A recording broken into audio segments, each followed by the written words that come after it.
आज की ताज़ा खबर, हमारे घर में पानी कितना भरा हुआ है। देखो, ये देखो हमारी कुर्सी है जो आधी डूब गई है। हमारा सीमेंट का कट्टा ख़राब हो गया है। हमारा स्टूल भी डूब गया है और नाल काटने वाली मशीन भी। देखो, अब हम तुम्हें सीधा अंदर कमरे में ले जाते हैं। ये देखो, ये देखो, ये देखो हमारा काउंटर है।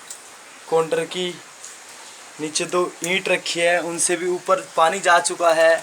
और ये खाट के पावे देखो, ये कम से कम ये देखो इतना पानी है। और हम तुम्हें दिखाते हैं डबल बेड। ये देखो हमारे डबल बेड की नी तक पानी आ रहा है। क्या करा जाए, अब आप लोग ही बताइए।